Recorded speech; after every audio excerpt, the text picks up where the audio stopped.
What's up, guys? JP back at you once again, bringing you guys day number 3 in my 10th annual 31 Days of Horror, a series in which we watch and review 31 horror films in 31 days, all during the month of October, leading right up to Halloween, and continuing along with day number 3 and our Arrow video spotlight. We have another 4K release from Arrow, and that is Pitch Black from the year 2000. Now, this was a release that I was a little bit surprised. I think this might have been Arrow's first 4K announcement. It was either first or second. I think Flash Gordon was there too. But I didn't really think Pitch Black was really a film that many people were a huge fan of. I could be wrong, but it wasn't like a cult classic from the 80s, which is what you would expect their first 4K film to be. But whatever, I'll take it. I hadn't seen this film in a really long time, and I hadn't owned a Blu-ray or a DVD. I didn't even own this film, so I decided, you know what, Arrow's getting in the 4K game. I'm going to pick it up. Finally got a chance to watch it here for 31 Days of Horror. It's also in a standard keep case. It's not in one of those like thick box set style cases that Bird with the Crystal Plumage and every other one of their 4Ks that I have is in. Is this the only keep case one? I'm not sure. I didn't pick up Flash Gordon, and I think I missed like one or two other ones, but yeah. So I'm not sure if this is the only one in the standard keep case there, but anyway, I digress. Let's get into Pitch Black. So Pitch Black from the year 2000 is a sci-fi horror film, action film. It's sci-fi with horror. I mean, I guess it's a horror film, and then there's some action elements thrown in there as well.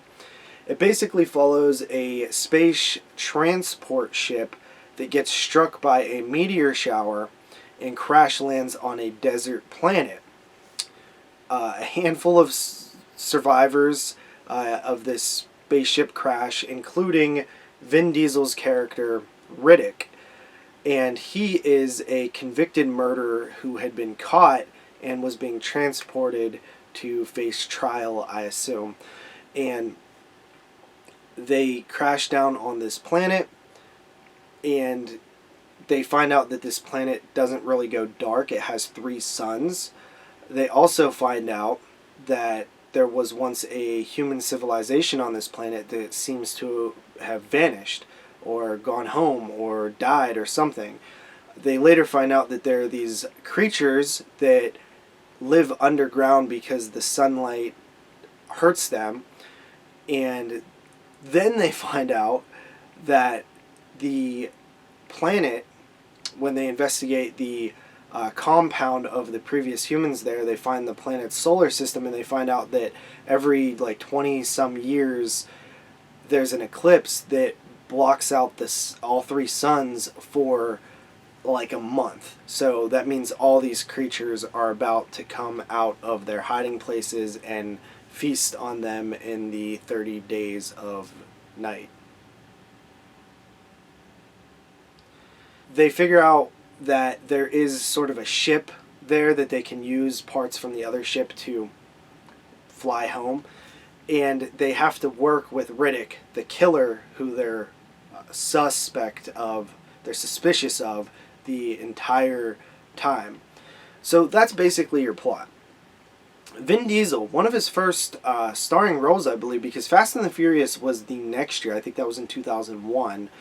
1999, he was in Saving Private Ryan with Spielberg in sort of a bit part, but I think this might be one of his first starring roles, if not his first, and really sort of catapulted him into superstardom. This movie, oddly enough, reminds me of Ghost of Mars, with the whole prisoner thing. Like, that was Ice Cube in Ghost of Mars. I haven't watched that film in a really long time, but I was getting serious Ghost of Mars vibes, which I think came out in the 90s, so it predates this. I'm not sure if is Pitch Black a ripoff of Ghost of Mars. That would be weird. John Carpenter's Ghost of Mars. I actually really like that movie, but I know not a lot of people do. Pitch Black. There's some good. There's some bad. First of all, I think this movie is way damn too long. It is pushing 2 hours. There's 2 cuts of the film on here. I think I watched the longer one. But it's almost 2 hours. I feel like the film could have been trimmed And there's a shorter cut, so it probably felt a little shorter. Maybe I should have watched that one. I don't know. Vin Diesel is really good in this movie. You really like him. He starts off as this tough criminal murderer, but you quickly realize that like he has an honor code to him and things like that. And he might be like one of the better people that are there, and he's the murderer, because there's some other people who do some shady stuff in the movie. But the creatures also kind of bad. They have an okay design, but this early 2000s CGI does not cut it, especially in 4K. Looks blurry, looks unappealing. It's just not good. And the creatures just look like they were designed by computers. They're just, I don't know, man. I would have liked some more practicals in here. I think the story's pretty good. I think the characters are pretty well done. A lot of the characters have arcs. They are one way and then they turn out another way. Pretty cool. I mean, some of it's a little bit standard with sci-fi and action and horror films. Like, you kind of get those arcs in other movies. But I thought that all the characters sort of had arcs, which was pretty cool.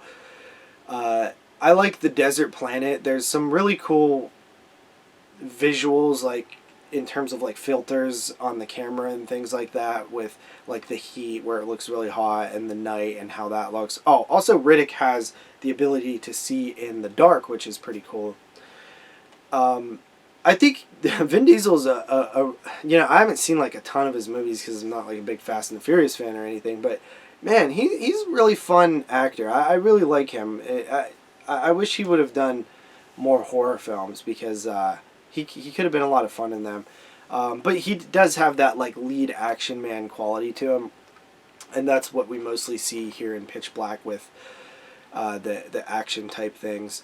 Overall, I think the movie's like decent. It's definitely not my favorite movie. The 4K looked really good though. Again, Arrow's doing a great job with these 4Ks. I'm going to go ahead and give it a 7 out of 10. I think this film has I think more people that like sci-fi action films would probably like this a little bit more than me. Not really a huge fan of action and well, I actually really like sci-fi in my horror, not so much action. So when you combine sci-fi, action, then horror, it's like not as appealing to me. But still, pretty solid movie. Pretty good Arrow release there. Glad I picked it up. Not worth probably 25. I should have waited to pick it up a little cheaper, but anyway, that's it, guys. We'll see you guys in day number 4 with another Arrow title, and peace out.